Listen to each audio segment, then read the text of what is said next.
Salut à tous, c'est Omar de Frandroid. Aujourd'hui, on va s'intéresser à un smartphone qui a été suivi de près par notre communauté, ici à Frandroid, mais aussi par les utilisateurs en général. On va parler du Samsung Galaxy A8 2018. Et on va évidemment se demander si ce smartphone il mérite toute l'attention qu'il a su capter. C'est parti. Esthétiquement parlant, ce smartphone il se démarque vraiment beaucoup des autres appareils de la famille Galaxy A.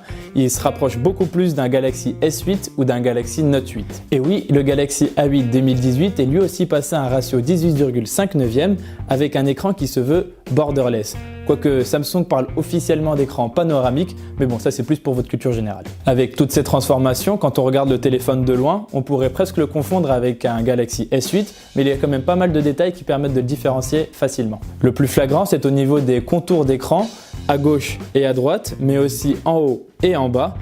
Ça ne défigure jamais le téléphone, mais c'est impossible de ne pas le remarquer. L'autre point à observer sur l'écran, c'est qu'il est totalement plat, alors que les vrais hauts de gamme de Samsung ont un écran incurvé. Sur la face avant, le dernier élément qu'il faut remarquer, c'est la présence d'un double appareil photo en haut à droite. C'est la première fois qu'il a ce genre de module en façade d'un smartphone Samsung. On passe au dos maintenant. Et vous voyez, le lecteur d'empreintes, il est enfin bien centré et bien placé et facilement accessible pour l'index. Sur les Galaxy S8 et Note 8, ce capteur il était décalé sur la droite, ce qui était un peu gênant lors de la prise en main. À part ça, sur ce Galaxy A8 2018, le dos il est recouvert d'une couche de verre et il n'y a qu'un seul appareil photo. Dans l'ensemble, la prise en main de ce smartphone elle est vraiment très bien soignée, même si certains pourraient le trouver un petit peu trop épais. Finalement, ce qu'on retient, c'est que ce smartphone il s'inspire clairement des hauts de gamme de Samsung, mais qu'on voit très facilement qu'il s'agit d'une version en dessous quoi. En dessous. Non, quand même pas, mais en dessous.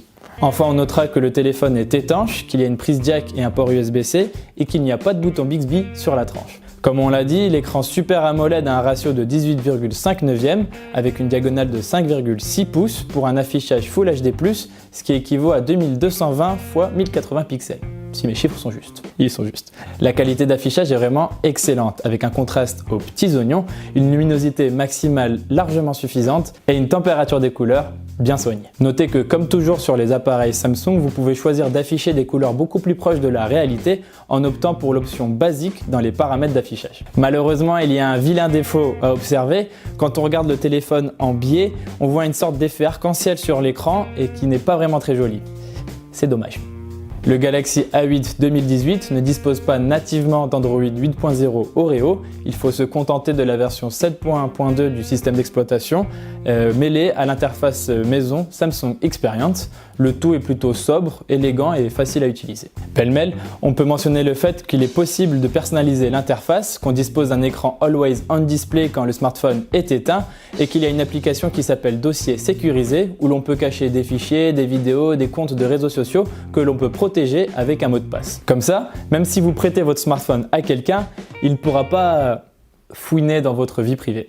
Mais là, on va surtout parler de la reconnaissance faciale qui fonctionne correctement sans être très rapide ni trop lente. La technologie n'est pas parfaite et il faut souvent que le téléphone soit pile poil en face du visage pour que ça fonctionne bien. Et en plus de ça, il est bien précisé que la reconnaissance faciale n'est pas la solution la plus sécurisée parce qu'elle peut être dupée avec une simple photo de vous. Donc si vous voulez une vraie sécurité, on vous conseillera plutôt d'utiliser le lecteur d'empreintes pour déverrouiller votre appareil. L'intelligence artificielle Bixby, quant à elle, reste anecdotique tant qu'elle n'aura pas bien appris le français. Enfin, l'espace de stockage interne est de 32 Go avec quelques applications préinstallées, mais heureusement on peut utiliser une micro SD et en plus de cette micro SD, on peut aussi utiliser 2 nano-SIM. En ce qui concerne la photo, le capteur a une définition de 16 mégapixels et le diaphragme ouvre à 1.7. Et pour résumer les choses simplement, il peut être très bon quand les conditions de prise de vue sont nickel.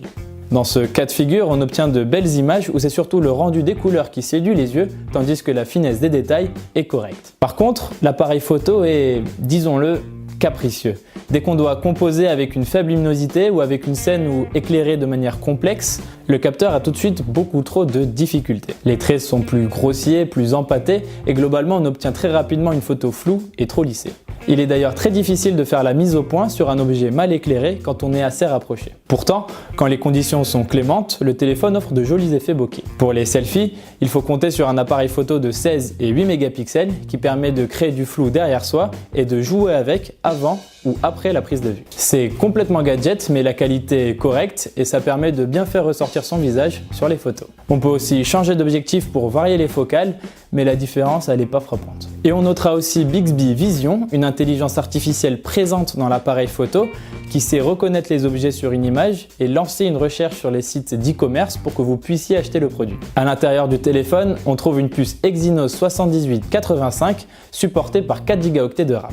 Cette configuration, elle tient vraiment bien la route pour la grande majorité des usages. La navigation, elle est toujours fluide et satisfaisante, même quand on ouvre une flopée d'applications. Sur les jeux les plus gourmands, on peut atteindre un nombre d'images par seconde assez élevé, mais il faut quand même savoir que le Galaxy A8, il ne sait pas tenir du bon 60 fps sur la longue durée. Et de temps en temps, il y a quand même quelques ralentissements par-ci par-là.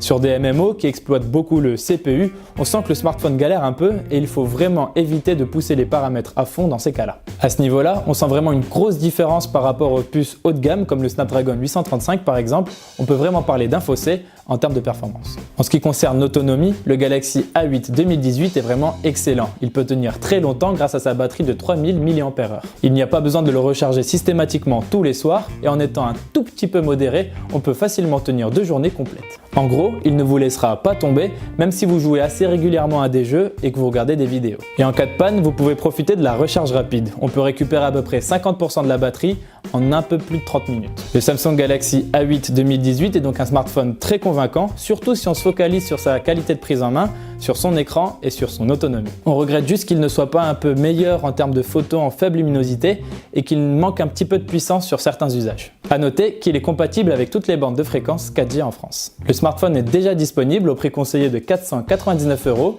Il profite aussi d'une ODR, une offre de remboursement qui le fait descendre à 429 €. Au moment où nous publions cette vidéo, on vous conseillera d'attendre 2 ou 3 mois le temps que le tarif baisse un peu et que le rapport qualité-prix en vaille vraiment la peine. Voilà, c'est tout pour ce test du Samsung Galaxy A8 2018. N'hésitez pas à faire un tour sur notre chaîne YouTube ou sur notre site Frandroid. Quant à moi, je vous dis à très vite dans une prochaine vidéo. À bientôt. À bientôt.